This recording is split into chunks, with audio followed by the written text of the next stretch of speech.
Hello my friends and welcome back. Thank you very much for being with me again today. Well, I got some bad news for the Russians, but remember this bad news is brought by the Ukrainian news outlet, so might not be that bad, but doesn't matter. It's even if it's temporarily bad for Russia, once the referenda concludes and most certainly those territories will vote in becoming part of Russia, then the Russians will nuke all these advances of the Ukrainian forces, because these Ukrainian forces are on Russia's territory, and their constitution is going to kick in, and then the protocol of using nuclear weapons will be activated, so these guys could be potentially blown up. Probably gonna receive an ultimatum, they will say no, and very possible. All right, that's one thing. Let's read the article and see what these guys are saying. This article comes from Ukrainska Pravda from September 23rd, 2022, Friday, right? Russians are retreating. Armed forces of Ukraine are destroying their equipment and weapons. Russian occupiers are gradually retreating in the south of Ukraine. So remember, they did what they did in the north, and now they will destroy them in the south, the counteroffensive. Right, Ukraine's armed forces managed to destroy the areas where their equipment and weapons are concentrated. The source is Natalia Humenyuk, the head of the press center of Occupational Command Pivden South, on air of National 24/7 newscast, reports Interfax Ukraine. Quote from Humenyuk: "The fighting is fierce. It is quite hot here in the south, despite the fact that the weather has become a little cooler." I don't care. Get started, baby. "The fire is coming from one side and from the other, but the enemy is still giving way. We are securing territories little by little, and this stresses the Russian forces out, so the shelling becomes more or less intense, depending on the amount of Russian ammunition we hit during the night." Very beautiful paragraph. "We landed quite significant hits over the past day. These targets are control points, command posts, and areas of concentration of equipment and weapons, as well as people, but we do not see the results yet because they are still being investigated.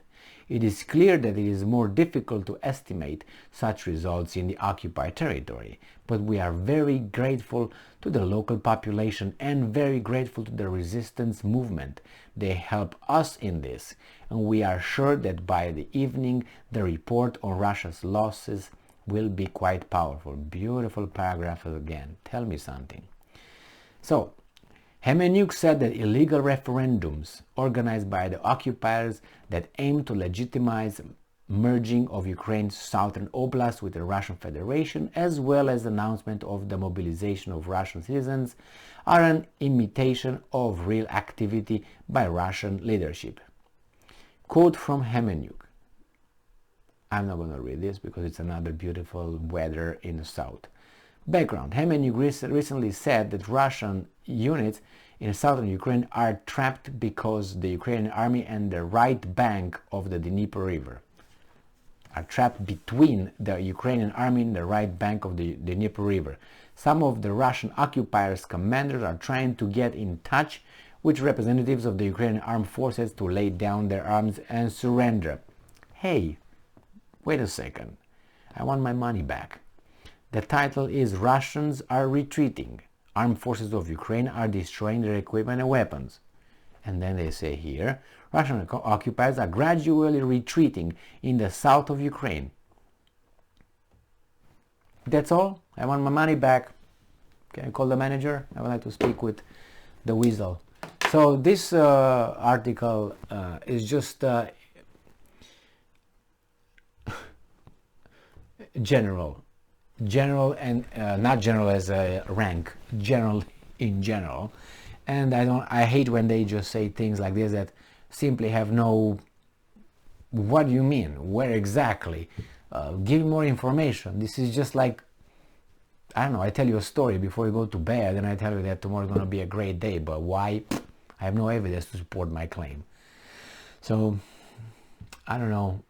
If this is true, I reiterated this and I will do it again now, obviously right now. The Ukrainians will, this hand was not doing anything there, I would like to confess. So report that. So, if the Ukrainians are able to liberate or occupy, in this case, Russian territory that voted in the referenda to be part of Russia, Peskov, you know that funny looking guy, Dmitry Peskov, the president's spokesman, he stated that then the constitution kicks in, takes effect over those territories, Russian constitution. And if Russian territory is attacked, or in this case occupied, right, invaded by foreign forces, which is Ukraine in this case, then they can activate their protocol of using nuclear weapons. So all these little successes that will occur here and there, or more or less, will have a tragic ending. On the other hand, it's funny to me to hear the leadership, and I'm pretty sure the Ukrainian population thinks the same way, that they are liberating those territories. I mean, even if I ignore the Russians, say, okay, I don't care what you say about it, and I read a history, you can't really say those territories are liberated. But then you take the second one, the human aspect, on the liberated territories. Who lives over there? You know, what kind of population lives over there? It doesn't mean that, for instance, but that's going to happen in the States sooner or later, you see. When in the southwest we're going to have a majority, certain kind of populations are going to say, you know what, we think that we had enough with you, and we're going to sign the papers for divorcing you, baby doll. That's what's going to happen probably a few years, 5 years, 3 years, 8 years at the most. I've been saying this for about 10 years. It's going to be in 20 years. This country is just going to simply don't want to be together, based on this kind of ethnic and racial lines, not intelligence lines or prettiness lines or whatever, these lines. It's going to be on this kind of tribal lines. And you're going to see that tribals are very effective, the feeling of belonging to a tribe. You can't break that one. I mean, these guys with their woke stupidity think that they can change it in 10 years when nature worked on this for billions. I don't know, not billions, but since the so-called Homo sapiens or these organisms were created by we don't know exactly whom on this planet, then it was a tribal factor, and that's something that it's innate. It's not something that you can just teach it in 3 stupid, tarded schools here in the United States. Anyway, those attacks in the south and achievements will mean nothing, unfortunately, because they could be blown up by some big weapons in the 28th of September, because on the 27th is going to be the referenda. 28 they're going to finish the counting. 28 is going to be signed by Putin, and on 29 they can just all right, let's get to work now, play a little bit of piano, and probably they're going to give them an ultimatum, and the Ukrainians and the sponsor will say and maybe it's not going to be anything, but I doubt it. I think I'm more inclined to think that the Russians will use it if these guys don't go back, retreat or something. Thank you very much for being with me again today. Stay strong, stay smart, look for the truth, and be just.